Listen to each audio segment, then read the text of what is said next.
It's one small step for man, one giant leap for mankind. One of the most challenging assignments that has ever been given to modern man. We will be preparing for the day when manned flight goes into space.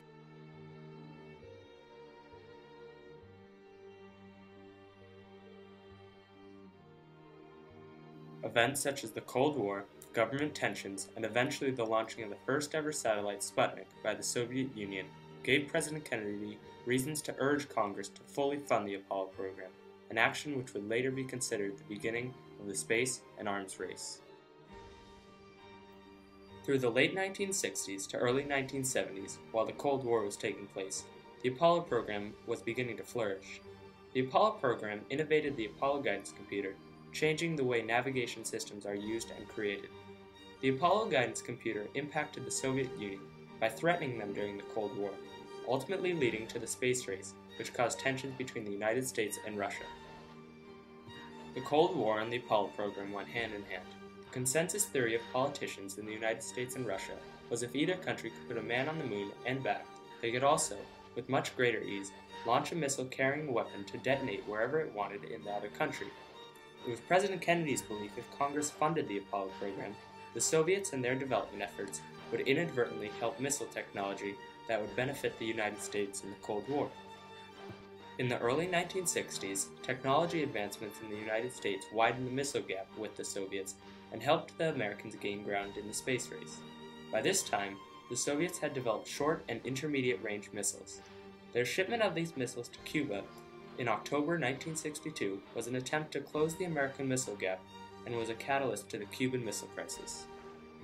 In 1957, the Soviet Union was the first country to send anything into space. The launching of the satellite Sputnik showed the world that the Soviets were more innovative and technologically advanced than any other nation. The launching of Sputnik came at a critical time during the Cold War. Sputnik caused fear and worry in the minds of the United States citizens that their enemy in the Cold War could be spying on them at all times. Quickly, the United States attempted to respond by putting their own satellite into space, but failed in early attempts, thus allowing the Soviets to progress even further ahead in the space race, eventually becoming the first country to put a man in space. Finally, only a few months after the Soviets' first manned mission on January 31st, 1958, the United States effectively launched Explorer 1, its first satellite, into space. Responding to the Soviet lead in 1961, President Kennedy gave a speech to the American public promising that the United States would put a man on the moon in the next decade and regain the crown of being the most technologically advanced country in the world. I believe that this nation should commit itself to achieving the goal, before this decade is out, of landing a man on the moon and returning him safely to the Earth. The previously developed National Aeronautics and Space Administration, or also known as NASA, had been undermined by President Eisenhower's administration. With Kennedy now in office, he used the event to urge Congress to properly fund NASA to enable greater space development. NASA, at its early stages, helped develop projects Mercury, Gemini, and Apollo. The establishment of NASA also showed economic dominance to the world by showing it that the United States had the resources and money to devote a specific research center exclusively to space.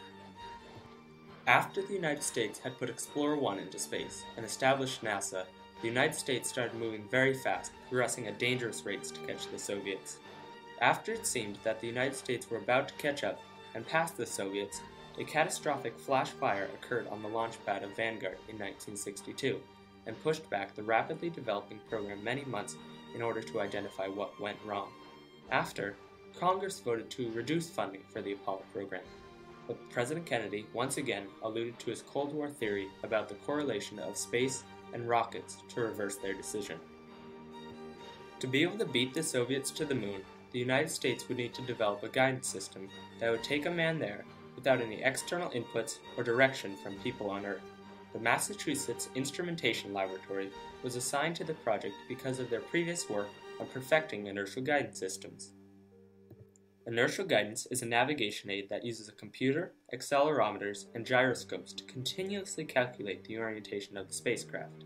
When all the calculations are accounted for, it makes for a very easy task to be able to calculate where the spacecraft is relative to the final destination. without the need for external references. Initially, the engineers were skeptical because inertial guidance systems had not been used in previous science or engineering experiments. The inertial guidance system for the Apollo program evolved from earlier guidance systems used in Mercury and Gemini manned space projects. Inertial guidance, a new topic to the world in the 1960s, had not been sufficiently tested and proven itself. The inertial guidance system became more complex as space projects progressed.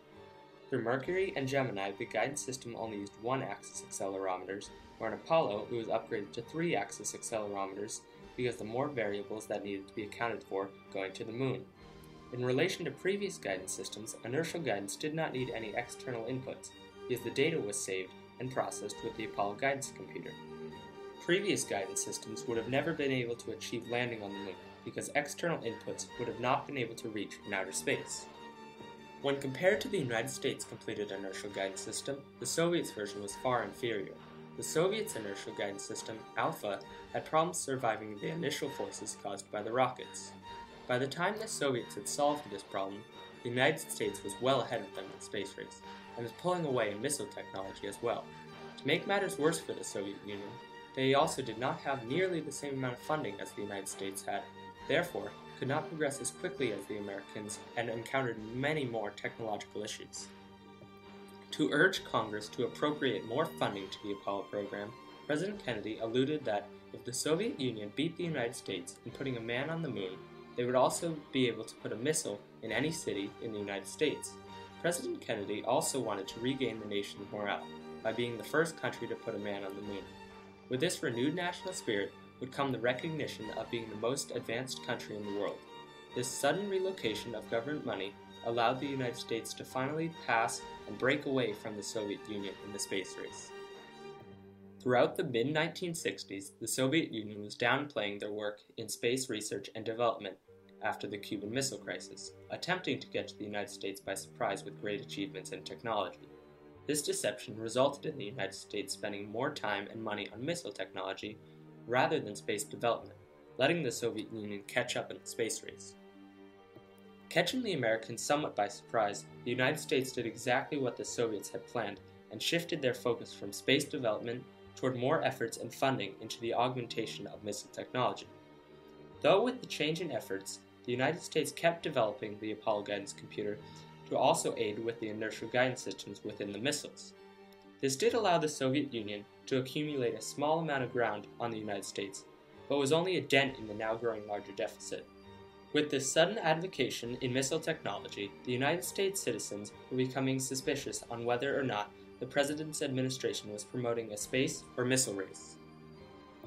Now with the constant threats of missile deployment back and forth between the United States and the Soviet Union, combined with the rapidly accelerating pressures of the space race, the need to get to the moon was more and more relying on the success of the Apollo guidance computer to get to the United States there first.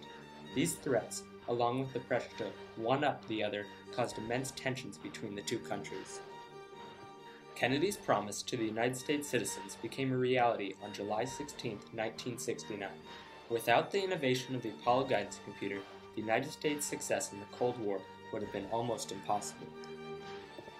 The Apollo guidance computer was one of the most important early stepping stones to further space development past the space race. The basic coding and functions are used in modern-day spaceships and satellites. With space exploration further and further away from the Earth, success of the present-day onboard computers originated from the similar Apollo guidance computer used during the Mercury, Gemini, and Apollo missions throughout the space race. Without the Apollo guidance computer, the United States space exploration may have been years behind other countries and not have the title the most technologically advanced country in the world. We will give NASA a new focus and vision for future exploration, to gain a new foothold on the moon, and to prepare for new journeys to the worlds beyond our own. The 1960s and 70s was a time when the Apollo program and the Cold War were beginning to take shape, but with both of these came the Apollo guidance computer, thus forever changing the way navigation systems work and are made. The Apollo guidance computer was a key component to the Cold War tensions between the United States and Russia.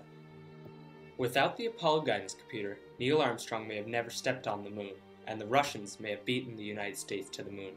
The Apollo guidance computer provided advancements in technology by also fulfilling a goal set by Kennedy years before and raising the United States morale.